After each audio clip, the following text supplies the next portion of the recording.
hold on. Here you go. So, hey guys, what's up everybody? I'm very sorry about wait, because it's 10:18 right now, but guess what? I'm not going to call it some more, so it's pretty good, so yeah. So today we're going to reaction to my video, today video with MCU Phase 7 Part 3, but it will be one project, remember to do not two projects, yes. So it will be called Armor Wars, so yeah. So it will be a 22, hold on. Hello everyone. It will be 22 hours, 1 hour, so I think I'll be lucky hours, so yeah, so that reaction. Welcome back to Rebooted MCU. Today we are here with Rebooted MCU Phase 7 Part 3, which covers Armor Wars. So in case you did not see my community post, I'm going back to making each Rebooted MCU episode its own standalone release. So that means one project per episode like I used to do, but it's still going to be in the condensed recap format. And if you've missed the reason why there hasn't been many Rebooted MCU uploads recently, it's because I've started my career and things are a lot to adjust to. I'm just going to leave it at that. And because of that, I'm sort of having to relearn the process of how much time I'm going to have to make videos, what editing is going to look like, what my day-to-day operations are going to look like. And because of that, I'm still going to upload videos, obviously. I'm committed to this series, and I'm committed to seeing this Dragon Ball analysis, One Piece analysis through to the very end, but the release windows might look a bit different from time to time.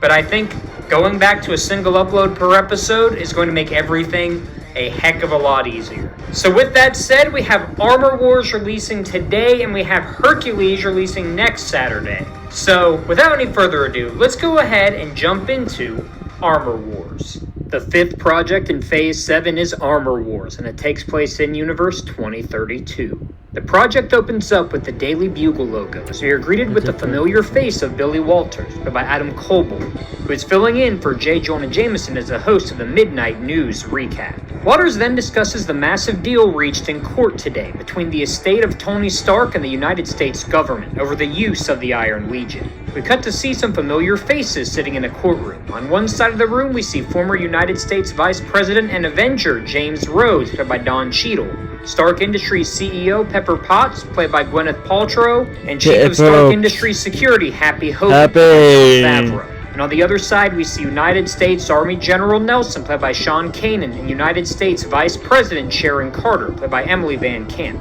Stark Industries attorney Foggy Nelson, played by Eldon Henson, argued that the original agreement for the United States government to have use of the Armor Legion was breached multiple times, specifically using the drones as weapons instead of for their intended purpose, to be peacekeeping units operational in only extreme circumstances. Walters reports that the judge found in favor of Stark Industries, meaning that ownership of the Iron Legion and the future use of their units is now in the hands of Pepper Potts. We then cut to see a man standing in a dark room watching the news report, as we see a young man enter the room. The young man asks if this is the location of Mr. Sandhurst. The man chuckles and says that the young man must be the punk known as the Deadly Hand.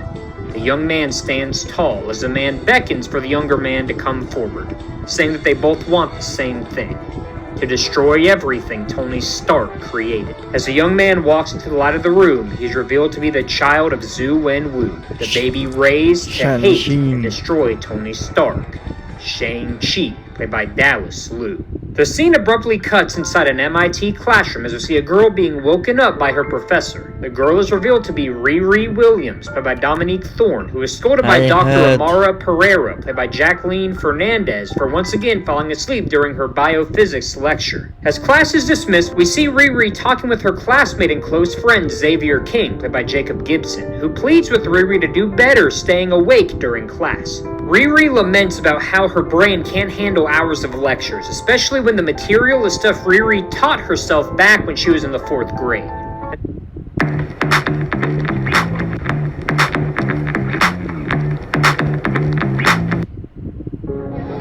When we were little, we discovered how much fun it is to move. But then As Xavier encourages her to think of her inventions when she dozes off during class, we are introduced to Riri's friend group. Deja Hamilton, played by Raven Goodwin, a former high school classmate of Riri's from Chicago, who often carpools with Riri when going back home. Timothy Ferris, played by Gianni DiCenzo, a fellow engineering nerd who is obsessed with making a suit that will allow someone to run at super speed. And finally, Zeke Stain, played by Alden Ehrenreich, Timothy's roommate who is very soft-spoken and often keeps to himself. As the group finds themselves in engineering class taught by Dr. Jennifer Swenson, played by Christina Chang, class is interrupted by MIT Dean Morley Irwin, played by Dom Hall Gleason, who informs the class that thanks to a generous donation by Stark Industries, all engineering students will be able to access armor formerly used within the Iron Legion, to learn how advanced technology is created and how it can be used for technological innovation. Riri, being a mega fan of Tony Stark, is immediately intrigued and lost in thought about what might be possible if she managed to get her hands on that technology. Later that day, we see Rhodes and Pepper sitting inside an office building somewhere in Washington, D.C. As the duo discusses how thankful they are that the lawsuit is over, Happy enters the room and informs them that all of the armor has been successfully dropped off at MIT, and they can officially put their concerns about Stark's weaponry being used for evil behind them. As the three celebrate, Rhodes asks Happy if you remember to bring the CCU, otherwise known as the Central Control Unit, back with him, causing Happy to fall silent. Rhodes reveals that the CCU is the operational unit that controls the actions of the Iron Legion as a whole. And while it is unlikely the unit would be used for a nefarious purpose while at MIT, the group should return to campus and retrieve it, just to be on the safe side. Elsewhere, we cut to see Riri daydreaming about fighting alongside Iron Man in her own Iron Man armor. The daydream is cut off by King, who asks Riri for a lug wrench. We are then shown Riri's laboratory, a laboratory filled with random parts that Riri found while dumpster diving, located inside an abandoned mechanic's garage. This is also where we learn of Riri's dream, to build her own Iron Man suit and become an even better inventor and humanitarian than that of Tony Stark. Riri implores Xavier to accompany her to sneak into the laboratory where the Iron Legion armor is being housed, as Riri believes that she might be able to take some technology for use on her own Iron Man suit prototype.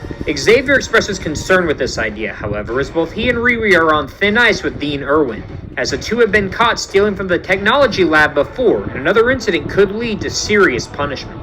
Riri reminds Xavier of his dream, to use his expertise to create an advanced AI that could be used in retirement homes around the United States in order to help the elderly, remembering his grandmother, who died after falling from her porch and being unable to easily call for assistance. He reluctantly agrees to accompany Riri, and the two start devising a plan to sneak into the laboratory that night. That evening, we watch as Riri and Xavier attempt to sneak into the laboratory housing the Iron Legion. As the two maneuver their way into the laboratory, they are shocked to see Dean Irwin unlocking the laboratory for Rhodey, Pepper, and Happy. After Xavier manages to stop Riri from fangirling out loud over seeing some of her heroes, the duo attempt to sneak to an isolated Iron Legion sentry unit, as Rhodes and his group attempt to find the CCU. After a bit of exploring the lab, Happy manages to locate the CCU, and as he attempts to pick it up, the group is startled by a large crashing sound, which turns out to be Riri and Xavier, who accidentally knocked over a sentry unit. Rhodey asks the duo who they are and what they are doing in the lab, but is quickly cut off by Riri showing him a custom-made repulsor she threw together in her lab. The unimpressed Rhodey watches as Riri shoots a weak energy blast that fizzles out, but is cut off by a massive explosion at the outside of the lab. Believing that it was her doing, Riri screams in excitement about how she was able to create an energy release that powerful, but is cut off as Rhodes screams for Happy to get Pepper and the children out of the lab. Rhodes looks towards the explosion, which has left a giant hole in the wall of the laboratory, as you see a silhouette standing in the shadows, with 10 glowing objects casting a yellowish light through the smoke. As Happy quickly pushes Pepper, Riri, and Xavier away, Riri catches a glimpse of a second person standing outside the laboratory in the spot where the explosion occurred. Zeke Stain. We then watch Rhodey suit up in his War Machine armor through the use of nanotechnology and engage in battle with Shang-Chi, who somehow managed to get his hands on the 10 Rings of Power, the ancient weapons formerly controlled by his father. As Happy manages to get Pepper and the others out of the laboratory, he realizes that in the chaos he accidentally dropped the CCU and rushes back in the laboratory to grab it. Back inside the lab, we watch as Shang-Chi overwhelms Rhodey. The power of the 10 rings is too much for Rhodey's armor to handle as Shang-Chi screams that Rhodey is something he needs. This is when Shang-Chi notices Happy, who who has reacquired the CCU and goes after him as Happy races towards the exit. In spite of Rhodey attempting to intercept Shang-Chi, he launches a massive punch at Happy, a punch so powerful that it breaks Happy's back, killing him on impact. No. Shocked, Rhodey stands. What's Happy? Another MCU dead. Last one we had Jenna Ross and has happened, and then we got Tony Stark. Tony Stark did a Spider-Man, Jenna Ross and that's happened. Come on. Stunned. It's now free to sell on eBay. eBay, things people love. User and Sun Oil Control SPF 50+. Used by 1 and 2 dermatologists. Unable to move as Shang-Chi picks up the CCU and tells Rhodey that he gets to live for now, as what is coming is a spectacle that Rhodey needs to see. As Pepper stands outside the lab shouting for Rhodey, we watch as Riri turns around to see Dean Irwin and members of the MIT campus police and fire department. As Riri mutters under her breath, Irwin screams for her and Xavier to follow him to his office, while the professionals take care of the situation. We cut to a few minutes later as we see Xavier sitting outside of Irwin's office as a police officer informs Irwin and Riri that there was at least one casualty in the laboratory, but the cause of death at this time is unknown. As the officer leaves, Irwin scolds Riri for once again getting into trouble and letting her desire to create lead to destructive tendencies. As Irwin paces around the room, he tells Riri that despite her thinking that she can get away with whatever she wants because of her intelligence, she is no Tony Stark, and that her actions will have consequences, saying that he has decided to expel both her and Xavier from MIT. Riri pleads with Irwin not to expel Xavier, as he was simply following along with her plan, and he shouldn't have his dreams taken away because he was being a good friend. Irwin remarks that Xavier is in the top 10 of MIT's engineering students, and Dr. Swinson has spoken highly of his AI creation skills. Making his decision final, Irwin decides that Xavier will be let off the hook while Riri will be expelled from MIT. As Riri exits the office, Xavier hugs her and thanks her, as he was able to hear what she said through the door. As this is happening, we watch a clearly upset Rhodey approach the two, saying that he and Pepper need to talk with them immediately, as they have information that could be vital to rectify the current situation. Hearing this, Irwin peeks his head out of the office and tells Rhodes that the big ceremony honoring the donation of the Iron Legion in 2 days will not be impacted by this incident, something that Rhodes ignores as he walks away with Riri and Xavier close behind. Inside a limousine, we see Rhodey, Riri, Xavier, and a distraught Pepper sitting together as Riri geeks out about how cool it is that she is talking with both the superhero and the former vice president. This is when Rhodey explains why he and Pepper met with them, as Pepper noticed that Riri made a comment that she recognized a man who was an accomplice with the person that killed Happy. Realizing that Happy was killed, Riri profusely apologizes, but is quickly cut off by Rhodes, who tells her that he needs to know if she recognized someone so that they could rectify the situation. Riri explains that she saw Zeke with the man, but has no clue who the man with the glowing armbands was. Rhodey tells Riri that somehow a man got a hold of the 10 rings, an ancient artifact that grants the wielder incredible power. Rhodey had witnessed this firsthand when he, Iron Man, and Hawkeye teamed up to take down Zhu Wenwu. Pepper jumps in and asks Riri if she would be willing to approach Zeke to ask if he would be willing to give her any information about what happened. While Riri is nervous about this, Pepper tells her that one of her best friends was killed. In order to get closure, she needs to know who needs to be held accountable. Riri turns to Xavier for reassurance, and ultimately agrees to approach Zeke, forming an alliance with Rhodey and Pepper. The scene shifts back to the dark room from the start of the project, which is revealed to be a large warehouse. Inside, the mysterious man watches old footage from the Stark Expo as Shang-Chi and Zeke arrive and deliver him the CCU. This is when the mysterious man is finally revealed. He is Basil Sandhurst, aka the Controller, played by David Oyelowo, the mastermind behind the entire operation. As it turns out, Sandhurst was present at the 2010 Stark Expo. Considered to be one of the leaders in CPU technology, Sandhurst was invited to show off his latest invention, a microchip that could single-handedly download all saved data onto a single device without alerting the device owner. However, as he prepared to make his presentation, the building he was housed in was burned to the ground during the attack led by Crimson Dynamo and the Hammer drones. The accident left Sandhurst brutally deformed, resulting in him losing business thanks to the lengthy recovery period involved in facial reconstruction. As Sandhurst looks at the CCU, he comments about how great it is that in just a couple hours, the man who caused the 3 comrades so much pain and misery will finally have his legacy burned to the ground. Zeke walks away in silence, refusing to react to Sandhurst's statement. As Shang-Chi asks Sandhurst how Stark ruined Zeke's life, Sandhurst tells Shang-Chi that he will find out all he needs to know when the day of destiny arrives. But for now, he can take solace in knowing that Zeke has suffered much longer than both he and Shang-Chi have. The next day, we watch as Riri walks through the dormitory hallways in order to confront Zeke. As she walks, we see a poster hanging on the walls noting a ceremony being held the next day to honor the donation made by Stark Industries. When Riri arrives at the dorm room, she is greeted by a very eager Ferris who wants Riri to look at his schematics he grew up for his suit. Riri pushes past Ferris and confronts Zeke, who is seen working on his computer. As Riri confronts Zeke, we start noticing interesting objects placed around the side of his room. We see blueprints showing the design of a suit, a framed Forbes magazine with Tony Stark and Obadiah Stane on the cover, and finally, his computer background being a picture of a young Zeke with his father, Obadiah Stane. As Riri begins putting the pieces together, Zeke stands up and tells Riri to go away, as he has prepared for the big ceremony tomorrow. Ferris immediately jumps in and asks if Riri is excited for the big ceremony, as a lot of big-time donors will be in attendance to celebrate the generous donation. Ignoring Ferris, Riri exits the room and begins sprinting down the hallway, calling Rhodey and telling him to meet her at her laboratory.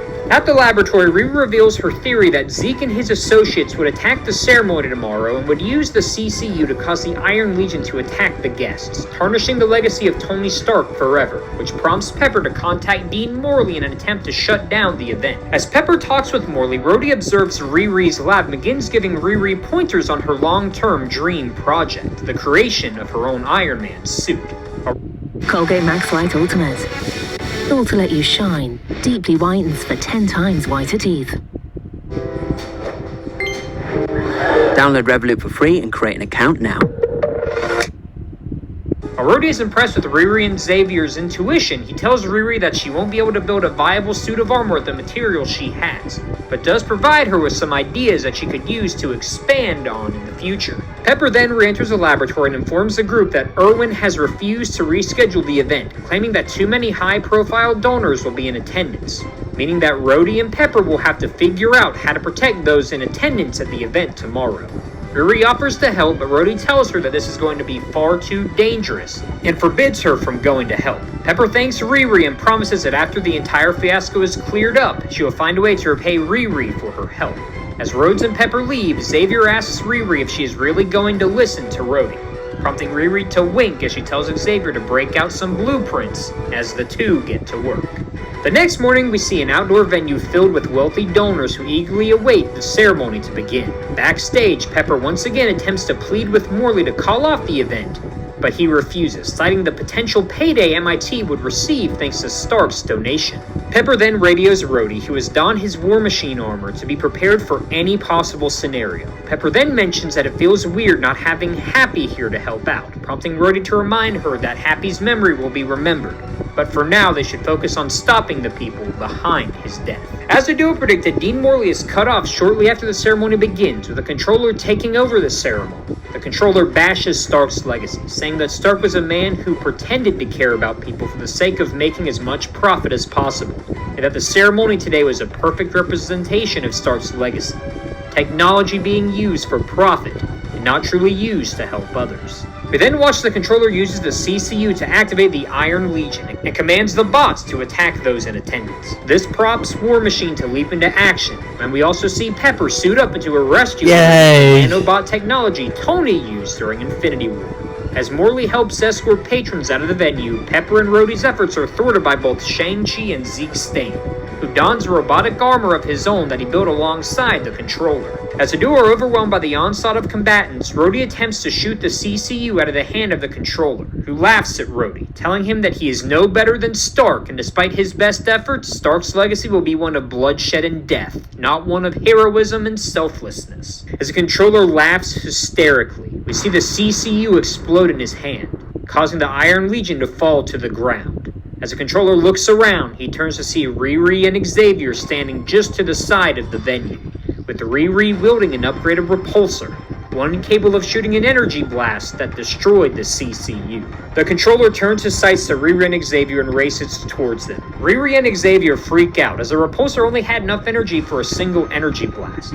As they attempt to evade the controller, Riri tells Xavier to find an armored Legion drone and use a hard drive on its logic sensor. Xavier breaks away from Riri as we see War Machine and Rescue have an easier time dealing with Shang-Chi and Zeke. While Zeke's suit is not capable of keeping up with the technological advancements of the other suits of armor, the power boost given to Shang-Chi by the 10 rings is too much for the combined efforts of Rhodey and Pepper. Riri is in a precarious situation as well, as the controller's magnetic exoskeleton gives him increased strength and durability, as we see him trucking through trees and other obstacles in pursuit of Riri. When things begin to look bleak, we cut to see Xavier loading something into a dormant Iron Legion drone, causing it to reactivate with a blue light shining from its eyes. As it flies into the air, we watch the other Iron Legion drones slowly reactivate and take flight.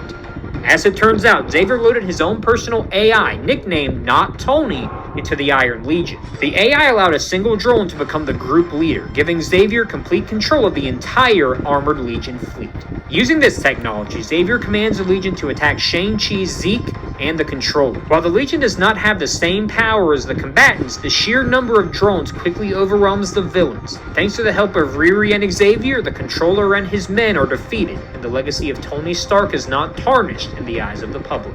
In the aftermath of the battle, we watch the FBI arrest Shang-Chi, Zeke, and the controller, seizing their weapons in the process. We watched new FBI Director Harold Driver, played by Adil Zadid, talk with Rhodey about where the 10 Rings of Power will be stored. Despite Rhodey's concerns about the 10 rings managing to end up in the hands of the public, Driver assures him that the rings will be secure with the FBI. We then cut to see Dean Morley profusely apologizing to Riri for his rash action in deciding to expel her, and asks if she would be willing to give MIT a second chance. Riri declines the offer, saying that she would like to find something more academically stimulating than sitting through lectures covering concepts she already understands. As Morley walks away, Pepper and Rhodey thank both Riri and Xavier for their help, with Rhodey encouraging them both to keep working on their inventions, as one day the world would need a new Damn it, dash. Play Mario Kart World with Game Chat. Play games and hang out like you're all in the same room. Tony Stark. Pepper hugs the duo and tells them that she is planning to retire, but if they ever need anything from her or Rhodey, all they have to do is reach out. The final scene of the project cuts to that night as Riri and Xavier re-enter their lab, but they discover that while they were away, the latest and greatest technology was installed into the laboratory. With the duo realizing that this was Pepper and Rhodey's way of thanking them for their help, Riri begins planning on a way to finish her Iron Legion suit and step up to become a hero like Iron Man. In the first post-credit scene, we see Riri and Xavier working on an Iron Man suit a few weeks following the events of the project. Their work is suddenly interrupted by a mysterious voice, who is revealed to be Kate Bishop, played by Haley Steinfeld. Kate reveals that she heard all about Riri on the news and wanted to pay her a visit, as she has an opportunity that she would like to discuss with both Riri and Xavier. In the second post-credit scene, we see Shang-Chi sitting in a prison cell on the rack, as we watch Vice President Carter approach his cell and commend him for his impressive showing. When Shang-Chi asks Carter why she is there, she merely laughs and says that he should be thanking her, saying that he should recognize the person responsible for relinquishing government control of the 10 rings. As Shang-Chi sits in silence, Carter walks away, but says she will be in touch once again when the time is right. And that is Armor Wars. Again, this is sort of a preview of how these videos are going to look moving forward. They're all going to probably be around 20. So that's a video reaction to the video because MCU Phase 7. Yes. So if you enjoy the video, mention on thumbs up and then don't subscribe and turn the notification on until everyone gets 100 subscribers. So yeah. So the next video which be tomorrow will be part 4 or the video because MCU Phase 7. So I'll see you tomorrow. Bye.